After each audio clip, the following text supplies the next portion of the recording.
मुड़ मुड़ के न देख, मुड़ मुड़ के, मुड़ मुड़ के न देख। खड़ा उनका उस पर लाख अदाएं, हम अपने दिल को कहाँ ले। दोस्तों, नादिरा ने अधिकतर फिल्मों में नेगेटिव रोल किए हैं। किसी जमाने में हिंदी फिल्मी दुनिया में मुड़ मुड़ के न देख गर्ल के नाम से मशहूर हुई नादिरा 1952 में महबूब खान की आन से अपने करियर की शुरुआत करने वाली नादिरा 50 और 60 के दशक में नादिरा की शोहरत आसमान पर थी और राज कपूर की श्री 420 के एक गाने के बाद से तो उन्हें मुड़ मुड़ के न देख गर्ल ही कहा जाने लगा था। मुड़ मुड़ के न देख, मुड़ मुड़ के, मुड़ मुड़ के न देख। नादिरा का जीवन किसी फिल्म की कहानी से कम नहीं है। रोल्स रॉयल में चलने वाली बॉलीवुड की पहली एक्ट्रेस जिसने खलनायिका बनकर सबका दिल जीत लिया। वैसे तो इनके कई प्रेम प्रसंग रहे, लेकिन सबने सिर्फ और सिर्फ धोखे के सिवा इनको और कुछ नहीं दिया। तो दोस्तों, बने रहें इस वीडियो के अंत तक। और अभी तक अगर आपने इस चैनल लेमन चूज कैंडी को सब्सक्राइब नहीं किया है तो सब्सक्राइब कर दीजिए और बेल आइकॉन को दबा दीजिए ताकि हमारी सारी नोटिफिकेशन आप तक आसानी से पहुंच जाए।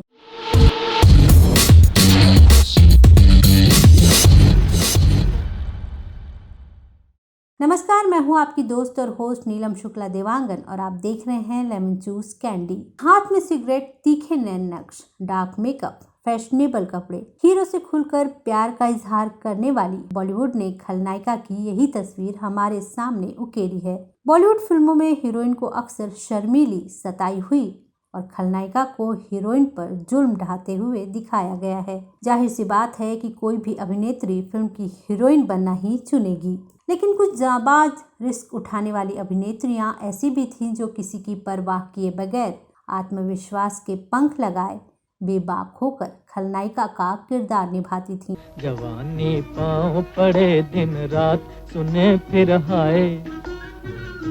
आज जानते हैं ऐसी ही एक अभिनेत्री के बारे में जिसका नाम बॉलीवुड के भक्तों को भी शायद ही पता हो।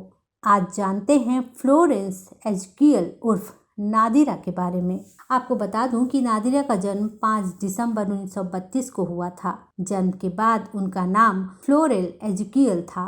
कुछ रिपोर्ट्स में उनका नाम फरहद भी बताया जाता है। नादिरा के जन्म के स्थान को लेकर भी मतांतर है। कुछ रिपोर्ट्स उनका जन्म बगदाद, इराक में बताती हैं तो कुछ इजराइल में। वो बहुत ही गरीब परिवार से थी, इतनी गरीब कि खाने के भी लाले पड़े थे। उनके रिश्तेदार भी कम थे और सभी गरीब थे, इसलिए उनकी माँ की कोई भी मदद परिवार या रिश्तेदारों से नहीं हुई। पिता के जल्द गुजर जाने के कारण नादिरा का पालन पोषण माँ ने किया। काम की तलाश उनकी माँ को मुंबई ले आई और नादिरा भी फिल्म इंडस्ट्री के चक्कर काटने लगी ताकि उनको कुछ काम मिल सके और उससे उनका घर चल सके। जवानी पाँव पड़े दिन रात सुने फिर हाय।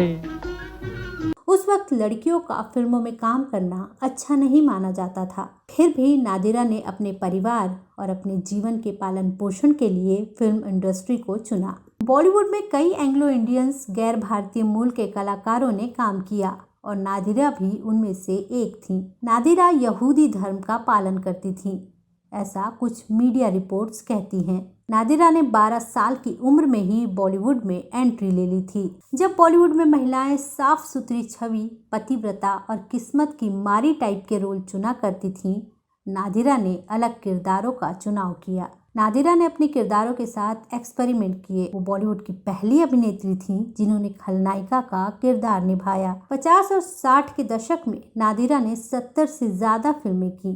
नादिरा को फिल्मी दुनिया के निर्देशक महबूब खान की पत्नी सरदार बेगम ने मुखातिब करवाया। खड़ा उनका उस पर लाख अदाएं, हम अपने दिल को कहाँ ले। नादिरा को 1952 में आई आन में पहला बड़ा ब्रेक मिला। इस फिल्म में उन्होंने एक राजपूत राजकुमारी का किरदार निभाया। फिल्म में उन्होंने एक बोल्ड सीन भी दिया था। इसके अलावा वे श्री 420, दिल अपना और प्रीत पराई, पाकीज़ा, जूली, अमर अकबर एंथनी जैसी फिल्मों में भी नजर आईं। जूली के लिए नादिरा को बेस्ट सपोर्टिंग एक्ट्रेस का अवार्ड भी मिला। 2000 में आई जोश नादिरा की आखिरी फिल्म थी। मीडिया रिपोर्ट्स की माने तो 1949 में नादिरा की सैलरी 1200 रुपए थी। रोल्स रॉयल खरीदने वाली वो पहली अभिनेत्री थी। नादिरा शोहरत की सीढ़ियां चढ़ती हुई तेजी से आगे बढ़ रही थी। 1200 रुपए के बाद उन्हें 2500 और फिर 3600 रुपए मिलने लगे। नादिरा को जब 3600 रुपए मिले तो उन्हें यकीन नहीं हुआ और उन्होंने कहा कि वो इतने रुपए लेकर अकेले घर नहीं जा सकती। जब उन्होंने घर पहुंचकर माँ के हाथ में पैसे रखे तो माँ ने कहा, कहीं तो चोरी करके तो नहीं लाई है। मीडिया रिपोर्ट्स की माने तो नादिरा ने शायर नक्शाफ से शादी की। गौरतलब है कि ये शादी ज्यादा दिन नहीं चली और 1 हफ्ते में ही टूट गई। मोतीलाल राजवंश से भी नादिरा का नाम जोड़ा गया। उन्होंने टेली सीरियल्स में भी चरित्र भूमिकाएं निभाई, जिसमें से थोड़ा सा आसमान को अब तक के सर्वश्रेष्ठ टेलीविजन प्रदर्शनों में से एक के रूप में दर्जा दिया गया है, जिसमें वो बॉलीवुड के दिग्गज अभिनेता श्री राम लागू की पत्नी की भूमिका में नजर आई थीं। अपनी सफलता और लोकप्रियता के बावजूद उन्होंने एकाकी जीवन व्यतीत किया। 2 शादियां तलाक में खत्म हो गईं। उनके 2 भाई बहन, दोनों भाई क्रमशः संयुक्त राज्य अमेरिका और इजराइल चले गए और वो वसुंधरा भवन में अपने दक्षिण मुंबई के फ्लैट में अकेली रहती थीं। वो हमेशा 5 दिसंबर को अपना जन्मदिन पड़ोस के ज़्यादातर बच्चों के साथ मनाती थी और उन्हें बिरयानी और केक परोसती थी। नादिरा कई तरह की बीमारियों से पीड़ित थी, जिसमें ट्यूबरकुलर मेनिंजाइटिस और लकवा शामिल हैं। भारी शराब पीने के साथ उनकी लड़ाई के परिणाम स्वरूप अल्कोहलिक लीवर डिसऑर्डर भी हुआ था। उन्हें 2 जनवरी को अस्पताल में भर्ती कराया गया था और बुधवार 8 जनवरी को मुंबई के भाटिया अस्पताल में दिल का दौरा पड़ने से उनका निधन हो गया। वो तब 74 वर्ष की थी। दुनिया भर में उनके प्रशंसकों द्वारा उन्हें हमेशा याद किया जाएगा। अंतिम समय में नादिरा के साथ कोई नहीं था सिवाय उनकी हाउस हेल्प शोभा के अलावा। तो दोस्तों, कैसी लगी आपको हमारी ये स्टोरी, हमें जरूर बताइएगा।